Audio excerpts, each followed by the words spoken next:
ಎಲ್ಲ ನನ್ನ ಪ್ರೀತಿ ನೋಡಿಗರು ಪ್ರಸನ್ನದಲ್ಲಿ ಯೂಟ್ಯೂಬ್ ಚಾನಲ್ಗೆ ಸ್ವಾಗತ ಗಾಯ್ಸ್. ಫೈನಲಿ ನಮ್ಮ RCB ಎರಡನೇ ಬಾರಿಗೆ ಕಪ್ಪು ಎತ್ತಾಯಿತು. ಸೊ ಈ ಸಲನೂ ಕೂಡ ರಜತ್ ಪಟಿದಾರ್ ಅವರು ಈ ಸಲನೂ ಕೂಡ ಕಪ್ ನಮ್ಮದೇ ಅಂತ ಹೇಳಾಯಿತು. ಸೊ ಎರಡನೇ ಮ್ಯಾಚ್ ಮಾತ್ರ ಕ್ರೇಜಿ ಗೈಸ್. ಲಿಟ್ರಲಿ ನನಗಂತೂ ಒಂಥರ ಎಲ್ಲೋ ಕಡೆ ಖುಷಿ ಗೈಸ್. ಏನಂತಂದರೆ so back to back cup ಗೆಲ್ಲೋದು ಅಂದರೆ ಇಟ್ಸ್ ನಾಟ್ ನಾರ್ಮಲ್ ಅಲ್ಲ. ಸೊ ಒಂದೊಳ್ಳೆ ಟೀಮ್ ಇದ್ದಾಗಲೇ ಈ ಥರ ಒಂದು ಆಗೋದು. ರಜತ್ ಪಟಿದಾರ್ಗೆ ಕ್ರೆಡಿಟ್ಸ್ ಕೊಡಬೇಕು. ಅಂಡ್ ಜೊತೆಗೆ ಹೋಲ್ ಮ್ಯಾನೇಜ್ಮೆಂಟ್ಗೆ ಡೈಕಿ ಆಗಿರ್ಬೋದು, ಮೊಂಬಾಟ್ ಆಗಿರ್ಬೋದು, ಆ್ಯಂಡಿ ಫ್ಲವರ್ ಆಗಿರ್ಬೋದು, ಐ ಥಿಂಕ್ ಎವ್ರಿಬಡಿ ಪ್ಲಾನ್ ಮಾಡಿ ಆಕ್ಷನಲ್ಲಿ ಅರ್ಧ ಒಂದು ಗೆದ್ದಿದ್ದಾರೆ. ಆ್ಯಂಡ್ ಈ ಸದಿನ ಕೂಡ ಕ್ವಶನ್ ಮಾರ್ಕ್ ರೈಸ್ ಆಯಿತು.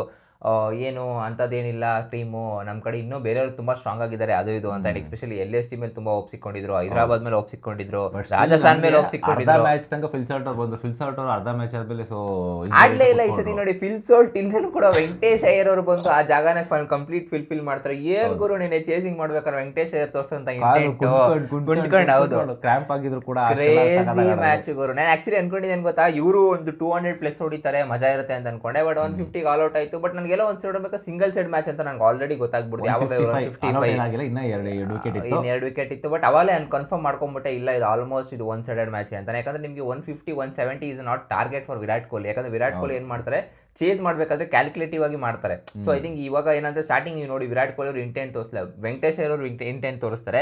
ಇಮಿಡಿಯೇಟ್ ಆಗಿ 3ನೇ ಓವರಲ್ಲಿ ಕಗಿಸೋರ ಬಾಡಗೆ ಬ್ಯಾಕ್ ಟು ಬ್ಯಾಕ್ 4-6 ಹೊಡಿತಾರೆ ವಿರಾಟ್ ಕೊಹ್ಲಿ ಅವರು. ಐ ಮೀನ್ ಎಲ್ಲಿದ್ದ ಮನುಷ್ಯ 2 ಓವರಲ್ಲಿ ಅವ್ರಿಗೆ ಆಡಕ್ಕೆ ಆಗ್ತಾ ಇಲ್ಲ ಅನ್ನೋ ತರ ಇದ್ದವರು 3ನೇ ಓವರಲ್ಲಿ ಪಟಕಂದ ಇಂಟೆಂಟ್ ತೋರಿಸ್ಬಿಡ್ತಾರೆ. ಅಂದ್ರೆ ಅರ್ಥ ಆಗೋದೇನಂತಂದ್ರೆ, ಇಲ್ಲ ಗುರು ನಾನು ಇದನ್ನ ಹೊಡಿತೀನಿ, ಚೇಸ್ ಮಾಡೇ ಮಾಡ್ತೀನಿ ಅಂತ. ಆಮೇಲೆ ಕೂಡ ಔಟ್ ಆಗುತ್ತೆ, ಕ್ಯಾಚ್ ಕೆಳಗಡೆ ಹೆಂಗೆ ಅವ್ನು ಶುಭ್ಮನ್ ಗಿಲ್ ಔಟ್ ಅಂತ, ವಿರಾಟ್ ಕೊಹ್ಲಿ ಔಟ್ ಇಲ್ಲ ಅಮ್ಮ ಅಂತ. ಕೆಳಗಡೆ ಟಚ್ ಆಗೈತೆ ಅಂತ. ಯಾಕಂದ್ರೆ ಸೊ ಲಾಸ್ಟ್ ಅದೇನೆ ಕೊಡು ಜಕಬ್ ಡಫಿ ಹಿಡಿದಿದ್ನ ನಾಟ್ ಔಟ್ ಕೊಟ್ರು. ಹೌದು. ಸೊ ಹಂಗೇನೆ ಇದನ್ನು ಕೂಡ ಲೈಕ್ ಟಚ್ ಆಗಿದೆ, ನಾಟ್ ಔಟ್ ಕೊಡ್ಲೇಬೇಕು. ಸೊ ಅದೇ ರೀತಿ ನಾಟ್ ಔಟ್ ಕೊಟ್ಟಿದ್ದಾರೆ ವಿರಾಟ್ ಕೊಹ್ಲಿ ಅವ್ರದ್ದು. ಸೊ ಇದ್ರಲ್ಲೇನು ತಾರತಮ್ಯ ಮಾಡೋದೇನಿಲ್ಲ. ಸೊ ನಂಗೆ ಆಕ್ಚುಲಿ ಮೋಸ ಆಗಿದೆ ಏನಂತಂದ್ರೆ, ಲಾಸ್ಟ್ ಹೋಲ್ಡರ್ ಹಿಡಿದಿದ್ರಲ್ಲ ಇದೇ GT ಮೇಲೆ, ಅವಾಗ ನಮಗೆ ಮೋಸ ಆಗಿತ್ತು. ಅದು ಆಕ್ಚುಲಿ ಹೋಲ್ಡರ್ ಹಿಡಿದಿದ್ದು ನೆಲಕ್ಕೆ ಟಚ್ ಆಗಿತ್ತು. ಸೊ ಅವಾಗ ಔಟ್ ಅಂತ ಕೊಟ್ಬಿಟ್ರು ನಮ್ಮ ಇವ್ರಿಗೆ.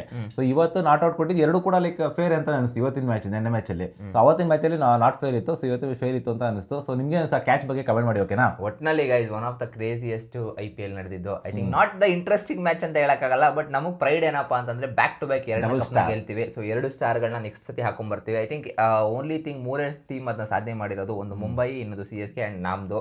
ಐ ಥಿಂಕ್ ಇವಾಗ ಲೆಗಸಿ ಏನಪ್ಪಾ ಅಂತಂದ್ರೆ 5 ಟ್ರೋಫಿ ಅವ್ರ ಹತ್ರ ಏನಿದೆಯೋ, 6ನೇ trophy I don't know Mumbai Indians maybe ಬರ್ಬೋದು. ಬಟ್ CSK ಅಂತೂ ನನ್ನ ಪ್ರಕಾರ ಏನಂತಂದ್ರೆ ಯಂಗ್ ಪ್ಲೇಯರ್ 2 ಟ್ರೋಫಿ ಎತ್ತಿರೋದು. ಸೊ ಕಂಟಿನ್ಯೂಸ್ ಆಗಿ ಅದು ಖುಷಿ. ಯಾಕಂದ್ರೆ MS ಧೋನಿ ಫುಲ್ ಎಕ್ಸ್ಪೀರಿಯನ್ಸ್ ಇದೆ, ರೋಹಿತ್ ಶರ್ಮಾ ಕೂಡ ಎಕ್ಸ್ಪೀರಿಯನ್ಸ್ ಹೇಳಕ್ಕಾಗಲ್ಲ. ಇವನ್ ರಜತ್ ಪಟಿದಾರ್ಗೂ 32 ಇದೆ. ಬಟ್ ಏನಪ್ಪಾ ಅಂತಂದ್ರೆ ರೋಹಿತ್ ಶರ್ಮಾಗೂ ಮತ್ತೆ ವಿರಾಟ್ ಕೊಹ್ಲಿ ಧೋನಿ ಅವ್ರಿಗೂ ಡಿಫ್ರೆನ್ಸ್ ಏನಿದೆ, ಇಂಟರ್ನ್ಯಾಷನಲ್ ಆಡಿದ್ರು. ಅದನ್ನೇ ಹೇಳ್ತಾರೆ ನಾನು. ಇವರು ಇಂಟರ್ನ್ಯಾಷನಲ್ ಆಡಿಲ್ಲ ಗುರು, ಬರೀ ಡೊಮೆಸ್ಟಿಕ್ ಅಲ್ಲಿ ಆಡ್ಕೊಂಡ್ ಬಂದಂತ ಒಬ್ಬ ಮಧ್ಯಪ್ರದೇಶದ ಹುಡುಗ ಡೊಮೆಸ್ಟಿಕ್ ಅಲ್ಲಿ ಆಡ್ಕೊಂಡ್ ಬಂದು ಇಲ್ಲಿ ಬಂದು ಕಪ್ನ ಹೇಳ್ತಾರೆ. ಅದು RCB ಅಂತ ತಂಡ, ವಿರಾಟ್ ಕೊಹ್ಲಿ ಅವರು ಅಂತ ಇರುವಂತ ತಂಡದಲ್ಲಿ ಆಕ್ಚುಲಿ ಅದನ್ನ ಕಪ್ ಎತ್ತಾರೆ ಅಂತಂದ್ರೆ ಏನ್ ಹೇಳೋಣ ಗುರು? ಏನ್ ಹೇಳ್ಬೇಡ ನೀನು, ಅದಕ್ಕೆ ಬ್ಯಾಕ್ ಬೋನ್ ಆಗಿ ನಿಂತಿದ್ದೆ ವಿರಾಟ್ ಕೊಹ್ಲಿ. ಹೌದು. ಆಮೇಲೆ ನೆನ್ನೆ ಆಕ್ಚುಲಿ ನೋಡಿ, ನೀವು ಬ್ರೇಕ್ ಟೈಮ್ ಅಲ್ಲಿ ನೋಡ್ತಾ ಇರ್ಬೋದು, ನೀವು ವಿರಾಟ್ ಕೊಹ್ಲಿ ಅವ್ರನ್ನ ಲೈಕ್ ಏನೇನ್ ಮಾಡ್ಬೇಕು ಅಂತ ರಜತ್ ಪಟಿದಾರ್ ಹೇಳ್ತಾ ಇದ್ರು. ಈಗ ರೋಹಿತ್ ಶರ್ಮಾ ಮತ್ತೆ ಇವರಾಗಿರ್ಬೋದು, ಹಾರ್ದಿಕ್ ಪಾಂಡ್ಯ ಆಗಿರ್ಬೋದು, ಇವ್ರನ್ನ ನೋಡಿ ಕಲಿಬೇಕು ಅಂತ ಅನ್ಸುತ್ತೆ. ಯಾಕಂದ್ರೆ ರೋಹಿತ್ ಶರ್ಮಾ ತೆಗೆದು ಆಚೆ ಇಡ್ತಾ ಇದಾರೆ. ಐ ಮೀನ್ ರೋಹಿತ್ ಶರ್ಮಾ ತಪ್ಪಲ್ಲ ಇಲ್ಲಿ, ಹಾರ್ದಿಕ್ ಪಾಂಡ್ಯ ತಪ್ಪು. ನೀವು ಅಂತ ಸೀನಿಯರ್ ಮೋಸ್ಟ್ ಪ್ಲೇಯರ್ ನ ನೀವು ಫೀಲ್ಡ್ ಬಿಡದಾನೆ ನೀವು ಇಂಪ್ಯಾಕ್ಟ್ ಪ್ಲೇಯರ್ ಆಗಿ ಯೂಸ್ ಮಾಡ್ಕೊಳ್ತಾ ಇದೀರಾ, ಎಲ್ಲೋ ಆಚೆ ಕಡೆ ಡಗ್ಔಟ್ ಅಲ್ಲಿ ಕುಂಡಿಸ್ತಾ ಇದೀರಾ ಅಂತಂದ್ರೆ ಎಲ್ಲಿ ನೀವು ತಪ್ಪದು. ಆಕ್ಚುಲಿ ನೀವು ಆನ್ ಫೀಲ್ಡ್ ಅಲ್ಲಿ ಇಟ್ಕೊಂಡು ಏನೋ ಡಿಸಿಷನ್ ಮಾಡ್ಬೇಕಾದ್ರೆ ಕರಿಬೇಕು, ಏನ್ ಮಾಡ್ಬೇಕು ಅಂತ ಇಲ್ಲ, ಅವ್ರನ್ನೇ ಬಿಡಿ ಪರವಾಗಿಲ್ಲ, ಅವ್ರ ಡಿಸಿಷನ್ ನೀವು ತಗೊಳ್ಳಿ, ಏನು ನಿಮ್ಗೆ ಸಣ್ಣವಂತೂ ನೀವು ಆಗಲ್ಲ. ಯಾಕಂದ್ರೆ ಎಂಡ್ ಆಫ್ ದ ಡೇ ನಿಮ್ಗೆ ಬೇಕಾಗಿರೋದೇನಪ್ಪ ಅಂದ್ರೆ ಕಪ್ಪು. ನಿಮ್ಮ ಮೇಲೆ ಒಂದು ಫ್ಯಾನ್ಸ್ಗಳು ಸಖತ್ ಹೋಪ್ಸ್ ಇರುತ್ತೆ. ಇವಾಗ ವಿರಾಟ್ ಕೊಹ್ಲಿ ಅವರು ಎಷ್ಟೇ ಈಗ 99% ವಿರಾಟ್ ಕೊಹ್ಲಿ ಅವರೇ ಒಂದು ಏನೋ ಸಲಹೆಗಳು ಕೊಟ್ಟಿರ್ತಾರೆ ಅಂತ ಅನ್ಕೊಳ್ಳೋಣ, ಅದನ್ನ ಇಂಪ್ಯಾಕ್ಟ್ ಮಾಡಿರೋದು ರಜತ್ ಪಟಿದಾರ್ ಅವರು. ಗೆದ್ದಾಗ ಯಾರು ಕ್ರೆಡಿಟ್ ರಜತ್ ಪಟಿದಾರ್ ನೋಡಬಹುದು. ವಿರಾಟ್ ಕೊಹ್ಲಿ ಅವರು ಒಂದು 2 ಫೀಟ್ ಪಕ್ಕದಲ್ಲಿ ಬನ್ನಿ ಪಕ್ಕಕ್ಕೆ ಅಂತ, ಇಟ್ಸ್ ಓಕೆ ನಿನ್ ಎತ್ತು ಪರವಾಗಿಲ್ಲ ಎತ್ತು ಅಂತ ಹೇಳ್ತಾರೆ. ಸೊ ಲಾಸ್ಟ್ ಟೈಮು ಪಕ್ಕದಲ್ಲಿ ನಿಲ್ಸ್ಕೊಂಡು ಈ ಟೈಮ್ ಅವರೇ ರಜತ್ ಪಟಿದಾರ್ ಕರೀತಾರೆ ಬನ್ನಿ. ಅದು ಆ ರೆಸ್ಪೆಕ್ಟ್ ಅನ್ನೋದು ಕೊಡಬೇಕಿತ್ತು. ಸೊ ಎಲ್ಲೋ ಒಂದ್ ಕಡೆ ಹಾರ್ದಿಕ್ ಪಾಂಡ್ಯ ಅವರು ರೋಹಿತ್ ಶರ್ಮಾಗೆ ಆ ರೆಸ್ಪೆಕ್ಟ್ ಕೊಡಿಲ್ಲ ಅಂತ ನನಗನ್ಸುತ್ತೆ. ಮೇ ಬಿ ಅದಕ್ಕೋಸ್ಕರ ಇಬ್ಬರದು ದೂರದವರಾಗಿದೆ. But end of the day guys, ನಮ್ಮ RCB 2ನೇ ಬಾರಿಗೆ ಕಪ್ ಗೆದ್ಕೊಂಡಿದ್ದಾರೆ. ಅದು ಕೂಡ ಲೈಕ್ ಒನ್ ಸೈಡೆಡ್ ಮ್ಯಾಚ್ ಮಾಡಿ. ಈ ರೀತಿನೇ ಮಾಡಬೇಕು. ಇದು ಡಿಫೆಂಡಿಂಗ್ ಚಾಂಪಿಯನ್ಸ್ ಅಂತಂದ್ರೆ ಈ ರೀತಿ ಟೀಮ್ ಇತ್ತು ಅಂತಂದ್ರೆ ನೆಕ್ಸ್ಟ್ ಇಯರ್ ಭಯ ಪಡಬೇಕು. ಅಯ್ಯೋ ಇವ್ರ ಮೇಲಪ್ಪ ಹೆಂಗಪ್ಪ ಆಡೋದು, ಏನ್ ಕತೆ ಅಂತ ಈ ಒಂದು ಭಯ ಹುಟ್ಟಾಕ್ಬೇಕು. ಆ ತರ ಪ್ಲೇಯರ್ಸ್ಗಳು ನಮ್ಮ ಟೀಮಲ್ಲಿ ಇದ್ದಾರೆ. ಅದೊಂದು ಖುಷಿ ವಿಚಾರ. ಸೊ ಗೈಸ್, ಇದೇ ಖುಷಿಗೆ ಸೊ ದಯವಿಟ್ಟು ಸಬ್ಸ್ಕ್ರೈಬ್ ಆಗಿಲ್ಲ, ದಯವಿಟ್ಟು ಸಬ್ಸ್ಕ್ರೈಬ್ ಮಾಡ್ಕೊಳ್ಳಿ, ಓಕೆನಾ? ಒಟ್ನಲ್ಲಿ ಗೈಸ್ ಏನ್ ಅನ್ನಿಸ್ತು ನೆನ್ನೆ ನನಗೆ, ಆಕ್ಚುಲಿ ಇನ್ನೊಬ್ಬ ಬೌಲರ್ ಬಗ್ಗೆ ನಾನು ಮಾತಾಡಲೇಬೇಕು. ಇವ್ರ ಬಗ್ಗೆ ಜಾಸ್ತಿ ಮಾತಾಡೇ ಇಲ್ಲ. ಯಾರಪ್ಪ ಅದು ಅಂದ್ರೆ ರಸಿಕ್ ರಸಿಕ್ ಸಲಾಮ್ದಾರ್ ಗುರು. ಪಕ್ಕ. ಹ್ಯಾಟ್ಸ್ ಆಫ್ ಗುರು.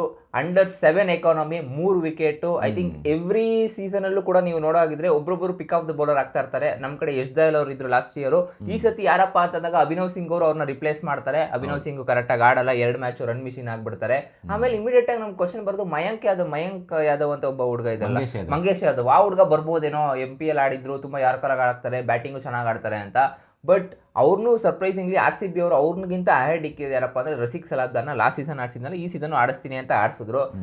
ಏನ್ ಗುರು ನೀನು ಬೌಲಿಂಗ್ ಆಪ್ಷನ್ ಇಂದು ಅಪ್ಪ, ಸಕ್ಕತ್ ಗುರು. ಆಕ್ಚುಲಿ ಹೇಳ್ಬೇಕು ಅಂತಂದ್ರೆ ಗೈಸ್ ಇದ್ರ ಬಗ್ಗೆ ಮಾತಾಡೇ ಇಲ್ಲ ಜಾಸ್ತಿ, ಎಲ್ಲೂ ಕೂಡ ಶೇಡ್ ಔಟ್ ಒಳಗಡೆ ಅಂಡರ್ ಪರ್ಫಾರ್ಮರ್ ಅಲ್ಲಿ ಇದ್ರೆ. ಆಕ್ಚುಲಿ ಹೇಳ್ಬೇಕು ಅಂತಂದ್ರೆ ಇವತ್ತು ಮಾತಾಡಿಲ್ಲ ಅಂದ್ರೆ ನಮ್ಗೆ ಅವಮಾನ ಆಗುತ್ತೆ. ಆ ಹುಡುಗನ ನಾವು ಸ್ವಲ್ಪ ಲೈಮ್ ಲೈಟ್ ತರಬೇಕಾಗುತ್ತೆ. ಸಕ್ಕತ್ ಬೌಲಿಂಗ್. ಮೇಲೆ ಯಾರು ಬಂದು ಲಾಸ್ಟ್ ಟೈಮ್ ಕಪ್ಪು ನೀವು ಫ್ಲೂಕಲ್ಲಿ ಗೆದ್ದಿದ್ದು, ಆ ಗೆದ್ದಿದ್ದು, ಈ ಗೆದ್ದಿದ್ದು ಅಂತ ಹೇಳಂಗಿಲ್ಲಮ್ಮ. ಸೊ ಫ್ಲೂಕಲ್ಲೆಲ್ಲ ಏನು ಗೆದ್ದಿ, ಲಾಸ್ಟ್ ಟೈಮು ಕಷ್ಟಪಟ್ಟೆ ಗೆದ್ದಿದ್ದು, ಈ ಸತಿನೂ ಕೂಡ ಕಷ್ಟಪಟ್ಟು ಗೆದ್ದಿರೋದು. ಸೊ 2 ಟ್ರೋಫಿ ಇಟ್ಕೊಂಡಿದ್ದೀವಿ ಗೈಸ್. ಈಗ ಯಾರು ಬಂದು ಹಂಗೆ ಹಿಂಗೆ ಅಂತಂದರೆ ಮುಗಿತು ಕತೆ ಅಂತ ಹೇಳ್ಬೋದು. ಆ್ಯಂಡ್ ಆ್ಯಕ್ಚುಲಿ ಇನ್ನೊಂದೇನಂತಂದ್ರೆ ನೆನ್ನೆ ಸ್ಟೇಡಿಯಮಲ್ಲಿ ನೀವು ನೋಡೋಗಿದ್ರೆ 90% ಎಲ್ಲ RCB ಫ್ಯಾನ್ಸೇ ಕೂತಿರೋದು. ಇನ್ನು 10% ಮಾತ್ರ GT ಫ್ಯಾನ್ಸ್ ಅಷ್ಟೇ ಕೂತಿರೋದು. ಅದು ಕೂಡ ಪಾಪ GT ಫ್ಯಾನ್ಸ್ಗಳಿಗೆ ಖುಷಿನೇ ಇಲ್ಲ. ಅಲ್ಲೇ ಫಸ್ಟ್ ಹಾಫಲ್ಲೇ ಗೊತ್ತಾಗೋಯ್ತು ಅವ್ರಿಗೆ, ಮ್ಯಾಚ್ ಮುಗೀತು ಇನ್ನು ನಮ್ಮ ಕತೆ. ಸೊ ಏನು ಮನೆಗೆ ಹೋಗೋದಕ್ಕೆ ಅಂತ ಗೊತ್ತಾಗ್ಬಿಟ್ಟಿದೆ ಅವ್ರಿಗೆ. ಸೊ ಅದು ವಿರಾಟ್ ಕೊಹ್ಲಿ ಕೂಡ ಹೇಳ್ತಾರೆ, ಇದು ನಮಗೆ ಬೇಕಾಗಿರೋದು. ನಾವು ಕಪ್ಪು ಗೆಲ್ಲೋದಕ್ಕಿಂತ ಹೆಚ್ಚಾಗಿ ನಾವು ಲಾಯಲ್ಸ್ ಫ್ಯಾನ್ಸ್ನ ಗೆದ್ದಿದ್ದೀವಿ, ಒಳ್ಳೆ RCB ಲೈಕ್ ಅಭಿಮಾನಿಗಳ ಮನಸ್ಸು ಗೆದ್ದಿದ್ದೀವಿ ಅಂತ ಹೇಳ್ತಾರೆ. ಸೊ ಅದು ಬೇಕಾಗಿರೋದು. ಸೊ ವಿರಾಟ್ ಕೊಹ್ಲಿ ಅವರು ಅದಕ್ಕೆ ಲೈಕ್ ಫ್ಯಾನ್ಸ್ಗಳಿಗೆಲ್ಲ ಮನ ಮುಟ್ಟೋ ಥರ ಹೇಳಿದ್ದಾರೆ. ಗೈಸ್ ಲಿಟ್ರಲಿ ನಮಗೂ ಕೂಡ ಅಷ್ಟೇ ಬೇಕಾಗಿದ್ದು, ಕಪ್ಗಳು ಬೇಕು ಅಷ್ಟೇ. ಸೊ ವಿನ್ ಆಗಬೇಕು, ಎಂಟರ್ಟೈನ್ ಮಾಡಬೇಕು. ಸೊ ಇದೆಲ್ಲ ಇದ್ದಿದ್ದೇನೆ. ಸೊ ನೆಕ್ಸ್ಟ್ ಇನ್ನೊಂದು 3ನೇ ಟ್ರೋಫಿ ನಮಗೆ ಬೇಕಾಗಿದೆ. ಟ್ರೋಫಿ ಬೇಕಾಗಿದೆ actually. But I think hattrick ಯಾರು ಮಾಡಿಲ್ಲ, ಮಾಡ್ಬೋಣ ಅನ್ಸುತ್ತೆ. ಇನ್ನು ಮೊಂಬಾಟ್ ಅವ್ರ ಕಡೆಯಿಂದ ಒಂದು ಟ್ಯಾಗ್ ಲೈನ್ ಬಂದಿಲ್ಲ. ಅದು ಯಾವ ವಿಡಿಯೋ ಬಿಟ್ಟಾಗ ಒಂದು ವಿಡಿಯೋ ಮಾಡ್ತೀವಿ, ಇನ್ ಕೇಸ್ ಏನೇನಂದ್ರು ಒಳಗಡೆ ಇನ್ಸೈಡ್ ಡ್ರೆಸ್ಸಿಂಗ್ ರೂಮ್ ಅಲ್ಲಿ ಅಂತ. ಸೊ ಒಟ್ನಲ್ಲಿ ಗೈಸ್ ಏನನ್ನಿಸ್ತು ನಮ್ಮ ಈ ಒಂದು RCB 2ನೇ ಒಂದು ಕಪ್ನ ಗೆದ್ದಿರೋದಂತ ಸಂತೋಷವಾಗಲಿ. ಜೈ RCB ಅಂತ ಒಂದ್ಸತಿ ಕಮೆಂಟ್ ಹಾಕ್ಬಿಡಿ. ಆ್ಯಂಡ್ ಎಸ್, ಇನ್ನು ನೆಕ್ಸ್ಟ್ ನಮ್ಮ ಒಂದು ಚಾನಲಲ್ಲಿ IPL ವಿಡಿಯೋಸ್ಗಳು ಯಾವುದು ಬರೋದಿಲ್ಲ. ಸೊ ಇಲ್ಲಿಗೆ IPL ಸ್ಟಾಪ್ ಆಗುತ್ತೆ. ನೆಕ್ಸ್ಟ್ ಬೇರೆ ಬೇರೆ ಕಾಂಟೆಂಟ್ನ ಹುಡ್ಕೊಂಡು ಹೊಸದಾಗಿ ಏನಾದ್ರು ರಿವ್ಯೂ ಮಾಡೋದು ಮಾಡೋದು ಆ ಥರ ಮಾಡ್ತಾ ಇರ್ತೀವಿ. ದಯವಿಟ್ಟು ನಮ್ಮ ಚಾನಲ್ ನೋಡ್ತಾ ಇರಿ. ಸೊ ವಾಟ್ಸಪ್ ಬ್ರಾಡ್ಕಾಸ್ಟ್ ಚಾನಲ್ನ ದಯವಿಟ್ಟು ಜಾಯ್ನ್ ಆಗಿಲ್ಲ ಅಂತಂದರೆ ಕಮೆಂಟ್ ಬಾಕ್ಸಲ್ಲಿ ಲಿಂಕಲ್ಲಿ ಹಾಕಿರ್ತೀನಿ, ದಯವಿಟ್ಟು ಜಾಯ್ನ್ ಆಗಿ. ನೆಕ್ಸ್ಟ್ ಮೇ ಬಿ ನಂದೊಂದು ಯಾವುದೋ ಒಂದು ಹೊಸ ರಿಯಾಲಿಟಿ ಶೋ ಬರ್ತದೆ, ಜಂಗಲ್ ಬೂಗಿ. ಸೊ ಅದ್ರದ್ದು ಕೂಡ ರಿವ್ಯೂಸ್ ಮಾಡೋಕ್ಕೆ ಸ್ಟಾರ್ಟ್ ಮಾಡ್ಕೊತೀವಿ. ಸೊ ಸಪೋರ್ಟ್ ಮಾಡಿ ಅಂತ ಹೇಳ್ತಾ, so until then take care, love you all, bye.